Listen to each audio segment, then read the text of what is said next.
As the world witnessed the barbaric act of China, acting like ravening pirates, after the Chinese Coast Guard launched a brutal assault on the armed forces of the Philippines personnel aboard a rigid-hull inflatable boat, aggressively ramming it, and brandishing bladed and pointed weapons, explicitly threatening to harm Filipino troops.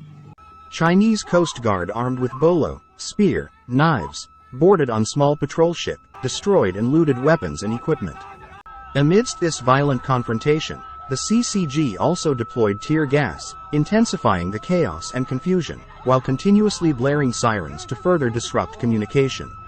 AFP personnel continue to administer first aid to a wounded Navy sailor, demonstrating their resilience and professionalism under extreme duress. Outnumbered by the Chinese Coast Guard, the Filipino troops fight with their bare hand without using any guns just to de-escalate the situation, not baiting into China's traps fronting into war. The Chinese Coast Guard then began hurling rocks and other objects at Filipino Navy personnel. They also slashed the rigid-hull inflatable boat, rendering them inoperable. All the while, the blaring sirens were being employed non-stop. The Chinese Coast Guard continued its relentless harassment of AFP troops through a series of aggressive actions. These include physical attacks, the use of bladed weapons, the constant blaring of sirens to create disorientation, and the deployment of blinding strobe lights to impair the vision and coordination of the Filipino soldiers. A Chinese military aircraft also circles overhead, in a further display of excessive force and intimidation. The CCG swarmed AFP's rigid-hull inflatable boats already moored alongside BRP Sierra Madre, escalating their aggression by wielding pointed weapons and explicitly threatening to harm Filipino troops. Crammed in the middle by two CCG boats is an AFP rigid-hull inflatable boat, which was forcibly surrounded, dragged and eventually towed away from BRP Sierra Madre with the intention to isolate it from the rest of the Filipino troops. In an act of piracy, CCG personnel proceeded to loot supplies, pilfer equipment, and ultimately destroy the rigid-hull inflatable boat, rendering it immobile.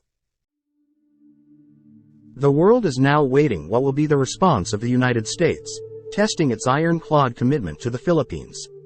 Few hours after the reported latest incident in West Philippine Sea, United States Ambassador to the Philippines, Marykay Carlson, posted on X on board the USS Blue Ridge, the U.S. 7th Fleet's flagship, with 7th Fleet Commander Vice Admiral Fred Kacher, on ways to advance the United States-Philippines shared vision of a free and open Indo-Pacific. A day after the incident, USS Blue Ridge arrives in Manila. The U.S. 7th Fleet flagship USS Blue Ridge arrived in Manila and embarked 7th Fleet staff on June 18, one day after the latest encounter in West Philippines, for the ship's first port visit to the Philippines for special mission since 2016. The Blue Ridge and 7th Fleet team have long-standing ties with the Philippines, and this port visit offers opportunities to reconnect after several years away.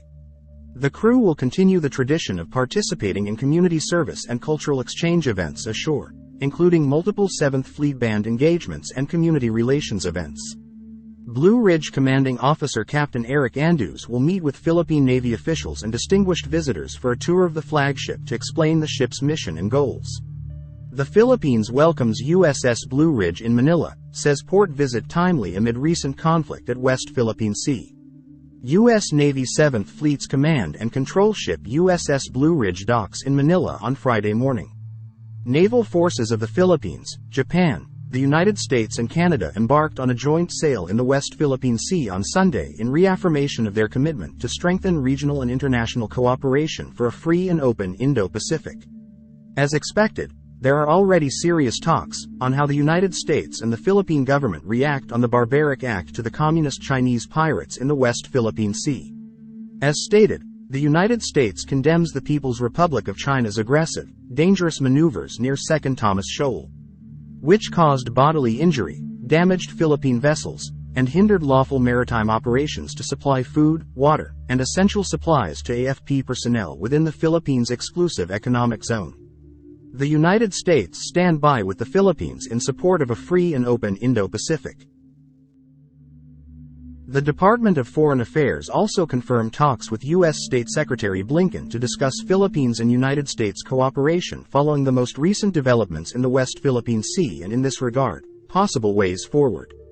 The talk may fall within Article 3 of the Mutual Defense Treaty. States that the two countries are committed to helping each other address security challenges in any situation other than armed attack. This includes cooperation in the West Philippine Sea through information sharing, monitoring, and surveillance. The treaty also states that the parties will consult with each other through their secretaries of state, foreign ministers, or consuls to determine appropriate measures of implementation. This includes consulting when either party believes their territorial integrity, political independence, or national security is threatened by armed attack in the Pacific. The United States renewed a warning Tuesday that it is obligated to defend the Philippines, a treaty ally, a day after the hours-long hostilities in 2nd Thomas Shoal. The shoal has been occupied by a small Philippine Navy contingent, aboard a long-grounded warship that has been closely monitored by China's Coast Guard and Navy in a years-long territorial standoff. There is fear that territorial disputes in the South China Sea, long regarded as an Asian flashpoint, could escalate and pit the United States and China in a larger conflict. China and the Philippines blamed each other for Monday's hostilities, the most serious in recent months, but provided few details. A Philippine government task force overseeing the territorial disputes condemned what it said were dangerous maneuvers, including ramming and towing, which disrupted an effort to transport food, water, and other supplies to the Filipinos manning the territorial outpost on the grounded ship, the BRP Sierra Madre, at the shoal. U.S. Deputy Secretary of State Kurt Campbell discussed China's actions with his Philippine counterpart, Maria Teresa Lazaro, in a telephone call. Both agreed that China's dangerous actions threatened regional peace and stability, State Department spokesperson Matthew Miller said. Campbell reaffirmed that the 1951 U.S.-Philippine Mutual Defense Treaty, which obligates Washington and Manila to help defend each other in major conflicts, extends to armed attacks on Philippine armed forces, public vessels, or aircraft, including those of its Coast Guard, anywhere in the South China Sea, according to Miller. Philippine Defense Secretary Gilberto Teodoro Jr. said Monday night that his country's armed forces would resist China's dangerous and reckless behavior, which contravenes their statements of good faith and decency. Secretary of State Antony J. Blinken spoke with Philippine Secretary of Foreign Affairs Enrique A. Manalo about the People's Republic of China's escalatory actions against the Philippines in the South China Sea. Their discussion followed the PRC's dangerous and irresponsible actions to deny the Philippines from executing a lawful maritime operation in the South China Sea on June 17. Secretary Blinken emphasized that the PRC's actions undermine regional peace and stability and underscored the United States' ironclad commitments to the Philippines under their Mutual Defense Treaty. The secretaries also exchanged views on how to build on momentum from recent high-level bilateral engagements on issues of shared concern. We stand by our Philippine allies and commend the escalatory and irresponsible actions by the PRC to deny the Philippines from executing a lawful maritime operation in the South China Sea to deliver supplies to service members that are stationed at the Sierra Madre. The PRC vessel's dangerous and deliberate use of water cannons, ramming, blocking maneuvers, and towing damaged Philippine vessels endangered the lives of Philippine service members. It's reckless, and it threatens regional peace and stability. Pentagon also issued statement relating to the incident. Obviously very concerning reports. In terms of the specifics as it relates to the Filipino sailors, I'd refer you to the Philippine government for additional details. And you've heard others within the U.S. government say this. This kind of behavior is provocative, it's reckless, it's unnecessary, and as you highlight, it could lead to something bigger and more violent. And so we're going to continue to stand with our Philippine allies. We condemn the escalatory and irresponsible actions by the PRC to deny the Philippines from executing a lawful maritime operation in the South China Sea.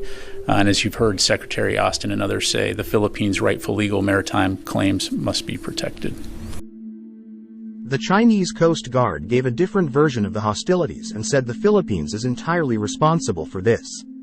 It said a Philippine vessel ignored China's repeated solemn warnings and dangerously approached a Chinese vessel in normal navigation in an unprofessional manner, resulting in a collision. China's foreign ministry said the supply ship was accompanied by 2 Philippine speedboats that were attempting to deliver construction materials and other supplies to the BRP Sierra Madre. It described the Chinese Coast Guard's actions as professional, restrained, reasonable, and lawful. But China words and actions are contradicting. None of the international standard of professionalism support China's latest action on the West Philippine Sea. On June 19, the AFP monitored 4 People's Liberation Army Navy vessels transiting within 12 nautical miles off Palawan. Identified the 4 China's Navy vessels as the destroyer Luyang 3, the frigate Zhongkai 2, the destroyer Renhai, and the replenishment oiler Fuchi, which were all headed southwest. The recent actions of the China Coast Guard against Philippine Navy personnel, resupplying the BRP Sierra Madre in 2nd Thomas Shoal, are nothing short of barbaric, and must be universally condemned. These acts not only demonstrate a brazen disregard for international law, but also highlight China's aggressive and unlawful tactics in the West Philippine Sea. On June 17, 2024, the Chinese Coast Guard forcefully intercepted and boarded Philippine vessels engaged in a routine resupply mission. Armed with bolos and knives, CCG personnel seized firearms, communication equipment, and personal belongings from the Philippine Navy troops. This brazen act of aggression, which Armed Forces of the Philippines, AFP, Chief of Staff General Romeo Bronner Jr. rightly termed as piracy, underscores the dire need for accountability and justice. The Philippines is demanding the return of the rifles and equipment looted by the CCG, along with compensation for the damages inflicted. The CCG's ramming and towing of Philippine vessels, coupled with their illegal boarding and looting, are not isolated incidents, but part of a broader strategy to assert China's illegitimate claims over nearly the entire South China Sea, including the West Philippine Sea. This aggressive behavior persists despite the 2016 ruling by the Permanent Court of Arbitration, which invalidated China's expansive maritime claims.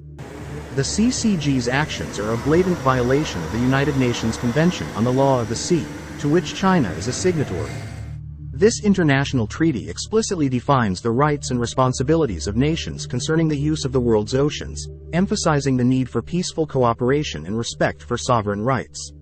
China's actions starkly contrast these principles, highlighting its contempt for international norms and the rule of law. The impact of these aggressive actions extends beyond material losses. The destruction of the Philippine Navy's rigid hull inflatable boat and the injuries sustained by a Navy personnel, who lost his right thumb, are testaments to the physical and psychological toll of China's violent behavior. The audacity of the CCG to destroy critical equipment and harm personnel underlines the severe threat posed by China's illegal maritime operations. Moreover, the timing and nature of these provocations raise serious concerns about China's intentions. By encircling and cutting off the Philippine RHIBs from their mission, China is not only challenging the Philippines' sovereignty but also undermining regional stability. These actions are part of a calculated effort to project power and intimidate other nations into submission, thereby destabilizing the entire region. The international community must stand with the Philippines in condemning these acts of aggression. The principles of international law, including the 2016 arbitral ruling, must be upheld to ensure that no nation can unilaterally impose its will through force and intimidation. The Philippines' continued commitment to lawful and peaceful operations in its own EEZ, despite China's provocations, exemplifies a dedication to maintaining regional peace and stability. 7 firearms were looted and forcibly taken. We are demanding that the Chinese return our rifles and our equipment. No? And we are also demanding from them to pay for the damages that they have caused. No? General Bronner's demand for accountability and justice is not just a call for the return of looted equipment, but a plea for the international community to recognize and address the injustices perpetrated by China. It is imperative that global powers and regional allies support the Philippines in safeguarding its maritime rights and upholding the rule of law. In conclusion, the CCG's actions in the West Philippine Sea are a stark reminder of China's blatant disregard for international law and its willingness to use force to achieve its expansionist goals through its imaginative 10-dash line. The Philippines, standing firm on the principles of sovereignty and lawful conduct, deserves unwavering support from the international community. Only through collective condemnation and resolute action can we ensure that justice prevails and regional stability is preserved.